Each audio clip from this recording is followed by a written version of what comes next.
Hey, I'm Jesse. Let's have a devotion.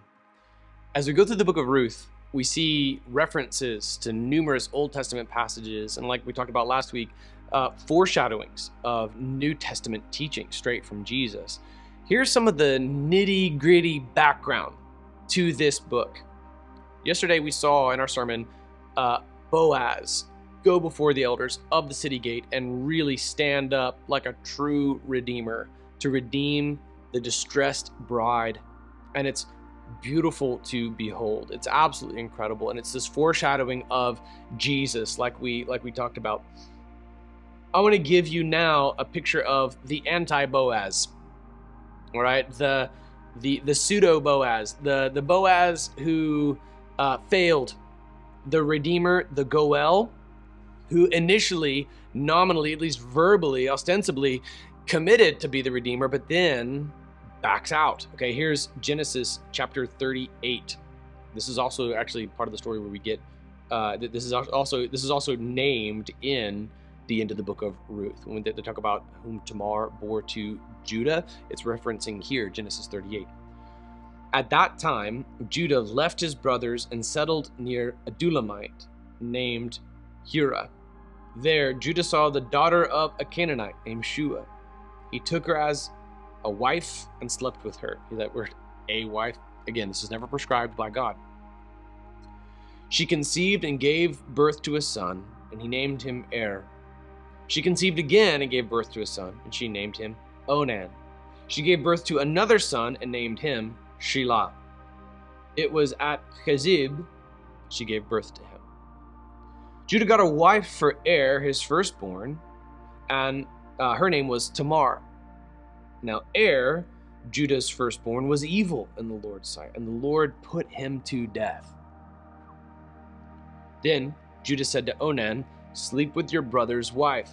Perform your duty to her as her brother-in-law, and produce offspring for your brother."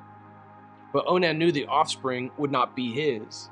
So whenever he slept with his brother's wife, he released his semen on the ground so that he would not produce offspring for his brother. What he did was evil in the Lord's sight, so he put him to death also.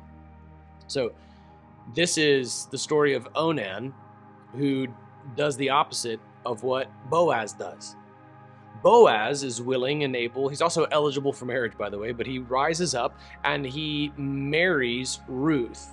Okay? He even, like we saw yesterday, invites the other more eligible, more qualified redeemer forward to see if he was able to marry Ruth. But there's a stipulation within that other redeemer's inheritance that prevents him from being eligible for marriage. And so as a result, Boaz pays the full price, buys the whole estate from Naomi in memory of Elimelech. They have Obed. Ruth and Boaz have this child named Obed, who in his legacy really is conceived out of memory for Machlon, right? And Elimelech, whose name is now never going to disappear from that allocation of the promised land. Moreover, I mean, we're talking about them today in the year that it is. So Onan, however, knows that his offspring with his sister-in-law is not going to be really and truly his own, that he's doing this out of memory and respect for his brother's legacy. All right, and for that reason, at the last moment, literally, all right, he does not conceive a child, and so this poor woman is left not only bereaved by the death of her husband, but now she's not to become a mother. And for this reason, the Lord despises Onan. We've talked about this once prior, but like, wow, I've seen this passage misused. I get it. It's good. It is a good thing to call young men unto purity. Okay, I understand that. There's a great resource that kind of delves into this debate when it comes to, for example, masturbation. This in the instance here of Genesis 38, wherein the man ejaculates onto the ground. I've seen that isolated and used as an example to say, look, see that God's opposed to masturbation. He kills Onan for spilling his semen on the ground. That's not the reason that God kills Onan. God kills Onan because he refuses to redeem. He refuses to act as a goel. He has committed, and now he has shamed his sister-in-law by refusing to father a child. He has shamed the legacy of his brother Er, all right, who, by the way, didn't actually have that great of a reputation to begin with. Like, God killed him because he was just so, because he was such a jerk. That's the reason why God put Onan to death. What he did that was evil in the Lord's sight was refuse to redeem the bride who is in distress. Juxtapose that with Boaz, who is the true redeemer. This is in the show 30 Rock. This is the passage that Tina Fey turned to at a funeral service when she was just flipping around looking for something to fill the time. And of all the passages to come to, she comes to Genesis 38, and she's like, "Ah, come on, Bible." Because she's in front of a huge crowd of people reading this. Believe me, I can tell you firsthand right now, it's awkward.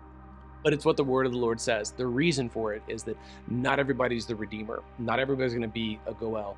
This passage, as gritty as it is, as gross as shocking as it is, as disturbing as it may be, and as awkward as it is to read, really, as we study the book of Ruth, makes us appreciate Boaz all the more. I'll see you tomorrow.